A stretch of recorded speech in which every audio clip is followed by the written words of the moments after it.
Hello guys, welcome back to my channel. So అందరూ ఎలా ఉన్నారు? నేనైతే చాలా బాగున్నాను. మీరు కనుక నా channel for the first time చూస్తుంటే please like, share and subscribe to my channel. So ఈరోజు వ్లాగ్ ఏంటో అందరికీ తెలిసిందే కదా. అదే మా ఇంట్లో త్రినాదుల వారి పూజ అని చెప్పి దీన్నే త్రిమూర్తుల మేళం అంటారు, లేదా త్రినాదుల వారి మేళం అని కూడా అంటారు. సో ఈరోజు వ్లాగ్లో ఏంటంటే అసలు ఈ పూజ ఎలా చేసుకోవాలి, ఎప్పుడు చేసుకోవాలి, ఈ పూజకి ఏం కావాలి అన్నీ కవర్ చేస్తాను. సో వీడియో లాస్ట్ వరకు చూడండి. ఫస్ట్ అసలు ఈ పూజ ఎప్పుడు చేసుకోవాలి?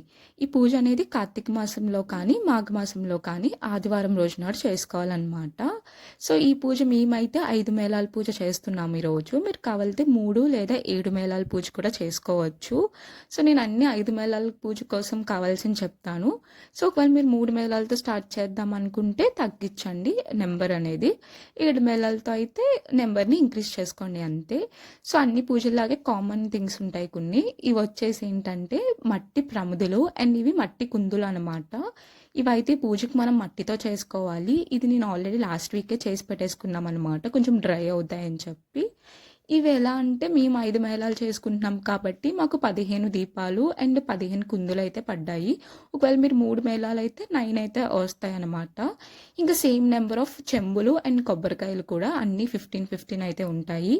అండ్ ప్రతి ఫోటో ముందు ఒక పసుపు వినాయకుడిని అయితే చేసి పెట్టుకోవాలి. సో అలా 5 పసుపు వినాయకుళ్ళు అయితే చేయాలన్నమాట. అండ్ అక్కడ తాంబూలాలు అయితే పెట్టాలన్నమాట. సో ప్రతి ఫోటో ముందు 3 తాంబూలాలు పెడతాము.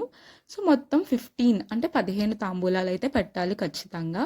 అండ్ ఇది ఇంట్లో మెయిన్ ఇంకోటి ఏంటంటే ఈ పూజలో మర్రి ఊడలు అండ్ మర్రి ఆకులు అయితే కంపల్సరీగా పెట్టాలి. అండ్ రేలగడ్డి అని దొరుకుతుంది. నేను ఫస్ట్ టైం విన్నాను, మమ్మీని అడిగే అన్నీ రాసుకొని చెప్తున్నాను. సో రేలగడ్డి అనేది కూడా మీరు పెట్టాలన్నమాట. అండ్ దీపం ఉన్నది కదా, దాంట్లో ఏంటంటే వైట్ క్లాత్తో చేసిన వత్తులు మాత్రమే వేయాలి. అండ్ ఆయిల్ కూడా గానుగ నూనె కానీ నువ్వుల నూనె కానీ అయితే వేయాలన్నమాట. నేను ప్రసాదాల కోసం లాస్ట్లో చెప్తాను. సో ఇంకొకటి ఏంటంటే మనకి మెయిన్గా కావాల్సింది బొగ్గులు. ఎందుకంటే పూజ స్టార్టింగ్ నుంచి లాస్ట్ వరకు మనం సాంబ్రాణి వేస్తూనే ఉండాలన్నమాట స్వామివారికి. సో ఖచ్చితంగా బొగ్గులు అనేది కంపల్సరీ. అందుకే కుందులు కూడా మనం చేసుకుంటాం బొగ్గులు వేయడానికే. సో ఇంకా నేను కూడా రెడీ అయిపోతున్నాను అనమాట పూజ కోసము. చొరబడి పండినటువంటి పంటను తిరివేస్తూ ఉండేది. ఒక దినమును షావుకారు చూస్తూ ఉండగా పెరవారు ఉన్నారు, మీరు మాట నిలుపుకోండి, మాట తప్పితే మీరు అసత్యవంతులు అవుతారు అన్నాడు.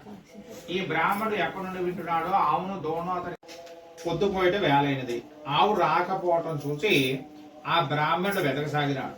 వీధులలోనూ సమీపాన ఉన్నటువంటి వ్యవసాయ భూముల్లోనూ కొంత దూరం నడిచి వెళ్లి ఒక తోటలో ఒక చెట్టును చూచినాడు. అది గొప్ప మర్రి చెట్టు. పైన 3 మనుషులు కూర్చున్నారు. వారే వరుసగా బ్రహ్మ, విష్ణు, మహేశ్వరుడు.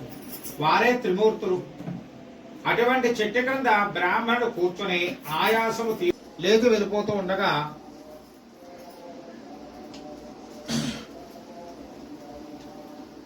బ్రాహ్మణుడితోటి ఈ యొక్క త్రిమూర్తులు చెప్తున్నారట, ఓ విప్రుడా, మీ మనసు ఎందుచేత దుఃఖము కలిగినది? నాదవారు ఓ బ్రాహ్మణుడు శ్రీపురం సంతలోనికి ప్రవేశించినాడు.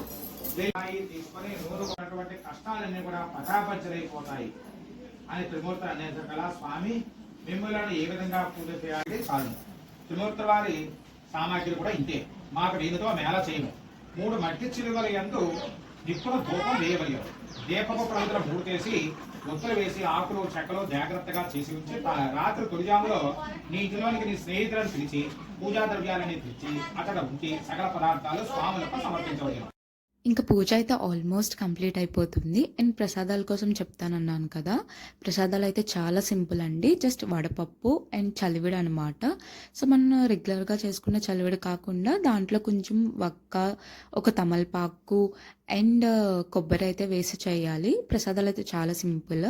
ఇంకా ఫైనల్గా హారతి ఇచ్చేసే ముందు మనం ఏదైతే కొబ్బరికాయలు పూజలో పెట్టామో అవన్నీ తెచ్చి కొట్టి ఒక చెక్క అయితే వచ్చిన వాళ్ళందరికీ ప్రసాదం కింద ఇవ్వాలన్నమాట.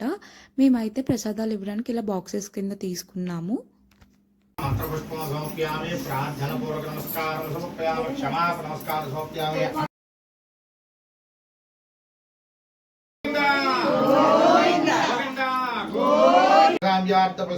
మనస్సంకల్ప సిద్ధిరస్తు.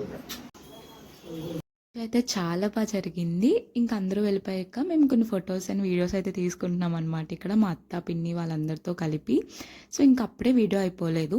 నెక్స్ట్ పూజ అయిపోయిన నెక్స్ట్ డే ఇలా 5 బాలదాసులకైతే భోజనం పెట్టాలి. అదే చిన్న పిల్లలకి భోజనం పెట్టాలనమాట. సో, నేనైతే పూజ కోసం మొత్తం కవర్ చేశాను. ఇంకేమైనా డౌట్స్ ఉంటే కామెంట్స్‌లో అడిగేయండి. థాంక్స్ ఫర్ వాచింగ్ అండ్ మళ్ళీ నెక్స్ట్ వ్లాగ్‌లో మళ్ళీ కలుద్దాము. మీకు కనుక ఈ వీడియో నచ్చితే సబ్స్క్రైబ్ చేసుకోవడం మాత్రం మర్చిపోకండి.